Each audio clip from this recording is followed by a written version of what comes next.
तो शुरुआत में हमें एक प्लेन दिखाया जाता है जिसमें बहुत सारे पैसेंजर बैठे थे। ये प्लेन समंदर से होते हुए अपने मंजिल की ओर आगे बढ़ रहा था। सारे मुसाफिर किसी भी खतरे से बेखबर होके बातें कर रहे थे और अपना सफर एंजॉय कर रहे थे, मगर वो ये नहीं जानते थे कि कितना बड़ा खतरा उनकी ओर आगे बढ़ रहा है। एक छोटी बच्ची अपने डैड से पूछती है कि कितना वक्त लग जाएगा हमें पहुंचने में। फिर उसके डैड कहते हैं हम अभी समंदर के ऊपर से गुजर रहे हैं, बेटा बहुत वक्त लग जाएगा। फिर वो बच्ची खिड़की से बाहर देखने लगती है। बाहर उसे कुछ ऐसा दिखता है जिससे वो देखकर दंग रह जाती है। उसने आसमान में उड़ते हुए शार्क्स देख ली थी। फिर ये बात वो अपने डैड को बताती है कि उसने उड़ते हुए शार्क्स को देखा। इस पर उसके डैड यकीन नहीं करते और कहते हैं शार्क्स तो पानी में होते हैं, वो उड़ कैसे सकते हैं। प्लेन में बैठा एक आदमी बाहर का एक वीडियो बना रहा था। उसे भी वो उड़ने वाली शार्क्स बाहर नजर आती है जिन्हें वो अपने कैमरे में रिकॉर्ड कर लेता है। तभी ही हम बाहर का चौंका देने वाला सीन देखते हैं। जहाज के आसपास पूरे शार्क्स उड़ रहे थे। शार्क्स पर अजीब तरह के लोग भी सवार थे। उन्होंने फौज की वर्दी पहनी हुई थी। जिसके बाद शार्क्स पर बैठे हुए आदमी प्लेन पर हमला कर देते हैं। पायलट्स को भी अपने सामने एक बड़ी सी शार्क दिखती है जो देखकर उनके होश उड़ जाते हैं। अगले ही पल शार्क्स सामने से उन पर हमला करके उसे खा जाते हैं। शार्क्स पे बैठे लोग जब प्लेन के अंदर आते हैं तब हमें पता चलता है कि ये आम इंसान नहीं है, ये एक ज़ॉम्बीज हैं। लोगों के पास आते ही वो अंधाधुंध गोलियां चलाने लगता है जिससे सारे लोगों की जान चले जाती है। वो ज़ॉम्बीज लोगों के सर को ही इधर से अलग कर देते हैं। लोगों के चेहरों पर, उनके जिस्मों पर हथियार घुसा घुसा कर उन्हें बहुत बुरी मौत देते हैं। इससे प्लेन में हर तरफ खून ही खून फैल जाता है। सारा खून खराबा सिर्फ ये ज़ॉम्बीज ही नहीं कर रहे थे, इनके शार्क्स भी कर रहे थे, क्योंकि वो भी इनकी तरह खूनखार और जालिम है। ये सब आदमखोर है। ये शार्क्स एक आदमी पर हमला करके बड़ी बेरहमी से उसे खा जाते हैं।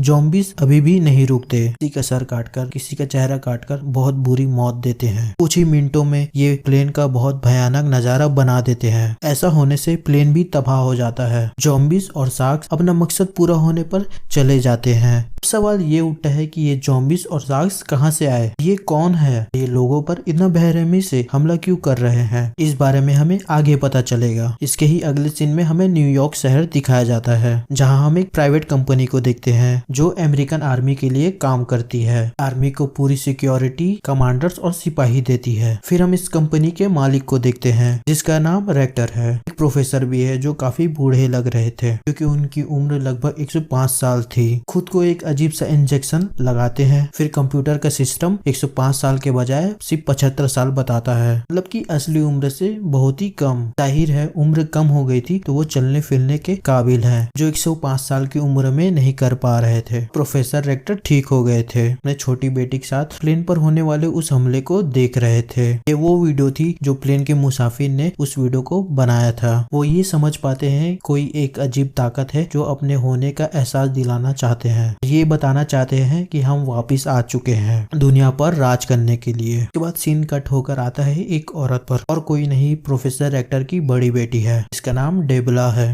रेक्टर की कंपनी को इस बर्फीली इलाके में एक बहुत ही बड़े समुद्री जहाज के सिग्नल मिले थे। उसे चेक करने डेबला यहाँ आई थी कि कंपनी के मुताबिक ये जहाज 100 साल से भी ज्यादा पुराना है। जरूर नाजी फोर्स ने इस्तेमाल किया होगा कि हिटलर का दौर का होगा ये जहाज। जैसे ही डेबला जहाज के पास पहुंचती है वैसे ही वो जहाज को देखकर हैरान हो जाती है कि आज से पहले उसने इतना बड़ा जहाज पहले कभी नहीं देखा था। फिर वो जहाज के अंदर जाती है चेक करने। यहाँ उसे वो पूरी सारी लाशें दिखती हैं जो खून में लथपथ थी। देखते ही देखते वो सारे ज़ॉम्बीज डेबला पर हमला कर देते हैं। उन्होंने फौज की वर्दी पहनी हुई थी कि डेबला बहुत बहादुर थी, लड़ने उसे बहुत अच्छे से आता था, भी उनका काफी मुकाबला करती है। दो ज़ॉम्बीज को तो वो ऐसे ही टांग से मारकर दूर गिरा देती है। एक ज़ॉम्बी फिर जैसे ही उसके ऊपर हमला करने वाला होता है फिर उसके सर में वो एक तेजधार चीज घुसाकर उसका खात्मा कर देती है। उसके बाद वो सारे ज़ॉम्बीज जिसने उस पर हमला किया था मारे गए थे। तक वो जान चुके थे कि ये कोई आम जहाज नहीं है, कि कोई तो बात है, इसलिए वो छुपते छुपाते बड़ी चौकन्ना होकर आगे बढ़ रही थी। डेबला की सूट पर एक कैमरा लगा हुआ था जिस वजह से उसके डैड रेक्टर भी उसे देख पा रहे थे। वो आगे बढ़ते हैं तो एक जगह उन्हें बहुत सारा जहाज दिखते हैं। काफी पुराने मॉडल की थी जिसका मतलब साफ था कि ये भी कई सौ साल पुराने हैं। एक कमरे के पास पहुंचती है तो उसे बहुत एक अजीब नजारा दिखता है। उसे हजारों के तादाद में उन्हें नाजी फोर्स की वर्दी में ज़ॉम्बीज दिखाई देते हैं जो सब के सब लटके हुए थे। उन्हें एक मशीन से जोड़ा हुआ था पाइप के जरिए। ये एक ऐसी मशीन थी तो या तो इनके जख्म एकदम से ठीक कर देगी, कोई ज़ॉम्बी मर गया है उसे दोबारा से जिंदा कर देगी। प्रोफेसर रेक्टर अपने बेटे डेबला से कहती है कि ये मेरे अपने गुजरे हुए वक्त से जुड़ा हुआ लगता है। मुझे कुछ गड़बड़ लग रही है, मुझे कुछ भी ठीक नहीं लग रहा, इसलिए जल्द से जल्द कुछ भी करके वहाँ से बाहर निकलो। ये सुनकर जैसे ही डेबला वहाँ से निकलकर भागती है और भी हैरान कर देने वाली चीज देखती है। उसे वहाँ बहुत बड़े शार्क्स दिखते हैं जो हवा में उड़ रहे थे और काफी खूंखार लग रही थी कि ये भी दरअसल ज़ॉम्बी शार्क्स थी। डेबला ये सब देख ही रही थी, फिर अचानक ज़ॉम्बीज डेबला पर हमला कर देती है। ये ज़ॉम्बीज असल में पूरे ज़ॉम्बी फौज की कमांडर है, क्योंकि वो बहुत बहादुर थी। डेबला को लड़ना काफी अच्छे से आता था, इसलिए वो उसे खूब मारती है, काफी भारी पड़ जाती है उस पर एक इंजेक्शन डेबला पर लगा देती है, इससे वो फौरन बेहोश हो जाती है। अगर वो ज़ॉम्बी डेबला को मारती नहीं कि उसे ऐसे जिंदा छोड़कर वहाँ से चले जाती है। ऐसे ही उसे होश आता है, वो बाहर की ओर निकलकर भागती है, जहाँ उसे आसमान में बहुत सारे शार्क्स उड़ते हुए दिखते हैं। थोड़े दूर जाने के बाद वो सारे शार्क्स इनविजिबल हो जाते हैं, मतलब कि वो हवा में रहती तो है लेकिन वो दिखना बंद हो जाती है। वो जहाज देखते ही देखते बर्फ के अंदर जाने लगता है, उसके बाद वो भी इनविजिबल हो जाता है। अगले सीन में हम रेक्टर के कंपनी के लैब को देखते हैं, जहाँ डेबला को लाया गया था, क्योंकि उसकी जान वहाँ से बचा ली गई थी। वो जब से होश में आई थी वो ठीक महसूस नहीं कर रही थी, उसे अपने अंदर ज़ॉम्बी वाले सिम्टम्स लग रहे थे,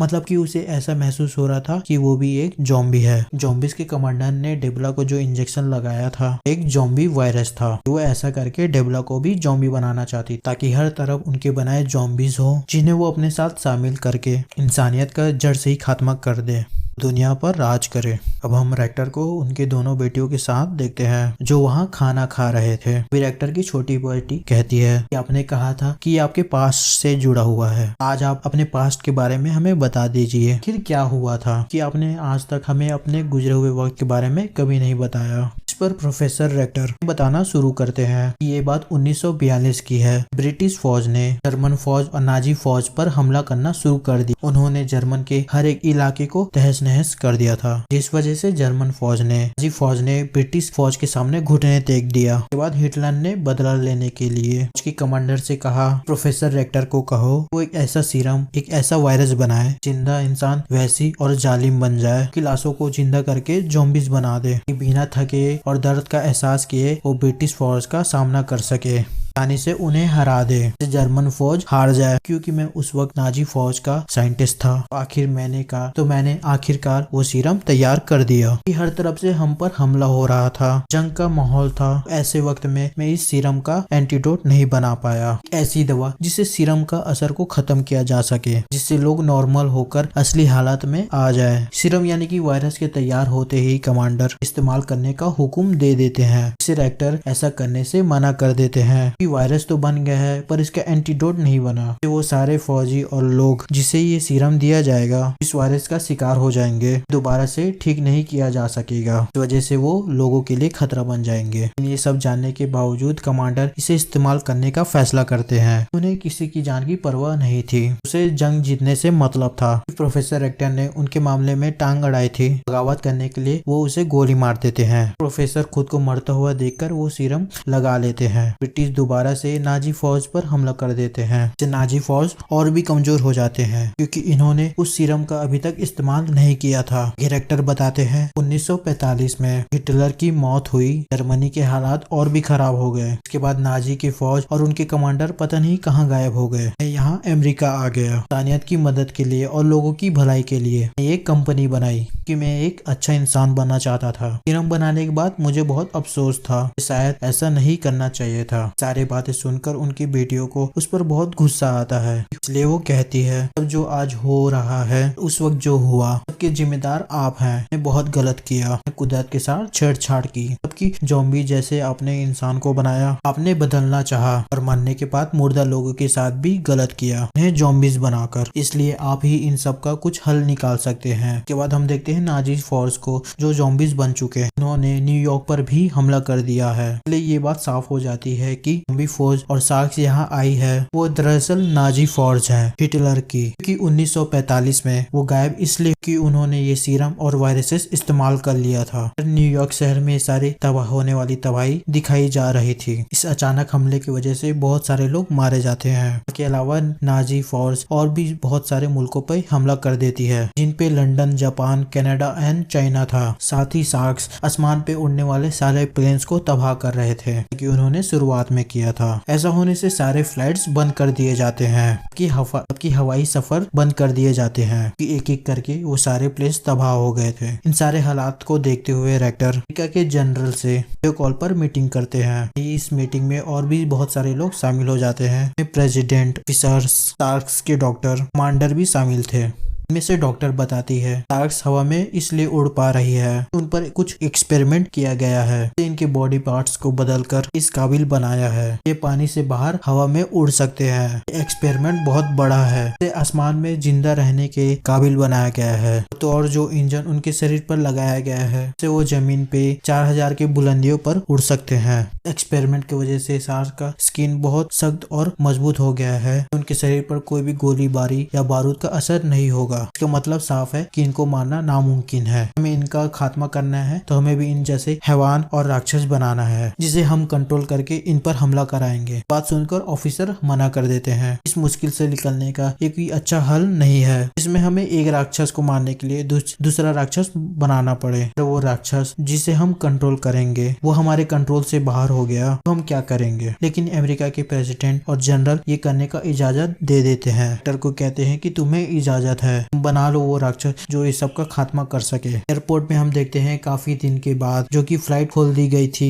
जहाँ काफी रश था और तो और फ्लाइट देर भी हो गई थी, जिस वजह से वहाँ बैठे पैसेंजर को काफी गुस्सा आ रहा था। तभी एक औरत देखती है कि न्यूयॉर्क जाने वाली फ्लाइट बिल्कुल तैयार है। देखकर वो सभी लोग बहुत ज्यादा खुश हो गए थे। न्यूयॉर्क जाने वाले सारे पैसेंजर प्लेन में जाकर बैठ जाते हैं। इसके बाद ये प्लेन न्यूयॉर्क जाने के लिए उड़ जाता है। डायरेक्टर के कहने पर उसकी दोनों बेटियां, बहुत सारे कमांडर ज़ॉम्बीज़ का खात्मा करने के लिए उस न्यूयॉर्क जाने वाले प्लेन का पीछा करने लगते हैं कि वो जानते थे कि नाजी फौजी इस प्लेन पर भी हमला जरूर करेंगे। इसका मतलब साफ था कि अमेरिका की गवर्नमेंट इस प्लेन को चारे के तौर पर उड़ाया है। फिर नाजी फौजी उस प्लेन पर हमला करने के लिए आगे बढ़ते हैं। इन पर बैठे सारे पैसेंजर किसी भी खतरे से बेखबर होकर आराम से बैठे थे। तभी बाहर लोगों को ज़ॉम्बीज़ और शार्क्स दिखाई देने लगते हैं। देखकर प्लेन में अफरा तफरी मच जाती है। वो काफी डर गए थे। एक साथ शार्क्स और वो ज़ॉम्बीज़ प्लेन पर हमला कर देते हैं। इस बार भी पहले की तरह अंधाधुंध गोलियां चलाकर पैसेंजर्स को मारते हैं। किसी की आंख फोड़कर, किसी का पेट फाड़कर उन लोगों को मारने लगते हैं। बहुत सारे मुसाफिर का तो वो सर ही धड़ से अलग कर देते हैं। बाद प्लेन में आग लग गई थी। देखते ही देखते वो पूरा तबाह हो गया था। कुछ लोग जो बच गए थे वो प्लेन से बाहर गिर रहे थे। कुछ बेचारे ऐसे थे जो ज़ॉम्बीज़ का शिकार हो रहे थे। अब प्लेन पूरा तबाह हो के टूटकर नीचे जमीन की ओर गिरने लगता है। दूसरी ओर कमांडर डायरेक्टर की बेटी को एक बॉक्स देता है। कहता है कि इसमें वायरस का एंटीडोट है, डायरेक्टर ने ही बनाया है। उन्हें लग रहा था कि डेबला भी ज़ॉम्बी बन जाए, अपने काबू से बाहर हो जाए, ये उसे लगा देना। बाद उसकी बेटी डायरेक्टर से बात करती है, आपने ये एंटीडोट पहले बनाया होता शायद आज सब कुछ ठीक होता, दुनिया इतने बड़े खतरे में ना होती। आज आप लोगों ने ये क्या किया? मासूम लोगों को ज़ॉम्बीज़ का चारा बनाकर आपने बहुत गलत किया। मैं मानता हूँ कि हमने ये फैसला बहुत गलत किया है, लेकिन ऐसा करना हमारी मजबूरी थी। इसके बगैर हम ज़ॉम्बीज़ तक कभी नहीं पहुँच सकते थे। मैं जो करने जा रहा हूँ वो मैं कभी करने का सोचा नहीं था, क्योंकि इसके बगैर उन सब का मुकाबला करना बहुत मुश्किल है। हो सकता है कि मैं कोई राक्षस बना दूं। जब इनकी बातें चल ही रही थी कि नाजी ज़ॉम्बीज़ इनके प्लेन के पास पहुँच जाती है। उन पर हमला करने के लिए बस तैयार ही थे। डेबला ज़ॉम्बी बन जाती है, जाकर प्लेन का दरवाजा खोल देती है। के बाद सारे ज़ॉम्बीज़ प्लेन के अंदर आने लगते हैं। अंदर आने के बाद वो सब लोगों पर हमला कर देते हैं। हालांकि कमांडर ज़ॉम्बीज़ का मुकाबला करते हैं, क्योंकि ज़ॉम्बीज़ काफी खूंखार और खतरनाक थे, उनसे लड़ना इतना आसान नहीं था। तो ये ज़ॉम्बीज़ उन सारे कमांडर्स को भी अपना शिकार बना लेते हैं, जो कि शार्क्स भी बाहर से प्लेन को तबाह कर रहे थे। कि नाजी फौजीज पूरी तरीके से इन पर हावी हो गए थे। डेबला जो कि पूरी तरीके से ज़ॉम्बी बन चुकी थी, कमांडर्स की लीडर को गोली मार देती है। उसके बाद वो बाकी कमांडर से भी लड़ने लगती है। देखकर एक्टर की बेटी जल्दी से वो एंटीडोट निकाल कर अपनी बहन डेबला के गले में लगा देती है। तभी हम बाहर का नजारा देखते हैं, जहाँ अचानक से काफी बड़े शार्क्स आ जाते हैं, जो इन शार्क्स के मुकाबले काफी बड़े और ताकतवर थे, जो एक एक करके ये सारे ज़ॉम्बीज़ को मार रहे होते हैं। तब यहाँ हमें पता चलता है कि ये शार्क्स असल में रेक्टर ने ही बनाया है, वही इसे कंट्रोल कर रहा है। उसने कहा था कि मैं भी एक राक्षस बनाऊंगा, कि राक्षसों को मारने के लिए राक्षस बना ही दिया। रेक्टर सांस को कंट्रोल करके गोली और बॉम्ब की मदद से उन शार्क्स को मार रहा होता है। तो वो शार्क्स इतने बड़े थे कि वो बचे हुए शार्क्स को खाने लगते हैं। इनके अंदर भी सारे कमांडर्स मिलकर सारे ज़ॉम्बीज को मार देते हैं। डेबला भी एंटीडोट की वजह से पूरी तरीके से ठीक हो गई थी। हुए सारे ज़ॉम्बी शार्क्स पानी में नीचे गिरने लगते हैं। ये नजारा देखकर आर्मी जनरल देखकर बहुत खुश हो जाता है कि वो देखने के लिए काफी बेताब था। तब से वो इस वक्त का इंतजार कर रहा था। देखकर रेक्टर भी खुश हो गए थे। ज़ॉम्बीज के खिलाफ इन्होंने जो मिशन शुरू किया था इसमें कामयाब हो गए थे। अब हम दोबारा से नाजी जहाज को देखते हैं कि वही जहाज जो हमने शुरुआत में देखा था में डिबला गई थी। जहाज के अंदर बहुत सारे ज़ॉम्बीज थे। ये पूरी नाजी की फौज थी जिन्हें उनके कमांडर हुक्म दे रहे होते हैं दुनिया को तबाह करने का। तो ये बात साफ हो जाती है रेक्टर और उसके टीम ने ज़ॉम्बीज और शार्क्स को मारकर उन्होंने ये जंग जीता नहीं है, बल्कि असली जंग तो अब शुरू होगी। जंग बहुत ही बड़ी होगी। इसमें दोनों तरफ से ही राक्षस होंगे। रेक्टर एक के बाद एक राक्षस बनाएगा उनका खात्मा करने के लिए कि वो साइंटिस्ट है, उसके बाद ऐसी ताकत है वो बूढ़ा नहीं हो सकता, ना ही वो कभी मरेगा। जैसा कि आपको याद होगा उसने भी खुद को वो सीरम या वायरस लगाया था, जिसके बाद एंटीडोट लेकर वो ठीक तो हो गया था, उसके अंदर अलग ही ताकत आ गई थी। वो इंजेक्शन लगा लगा कर अपनी उम्र छोटी करता रहता है। जैसा कि उसने फैसला किया था वो दुनिया की मदद करेगा, इंसानियत को बचाएगा। ऐसा करने के लिए वो कुछ भी करेगा। इसी के साथ ये फिल्म यहाँ खत्म हो जाती है।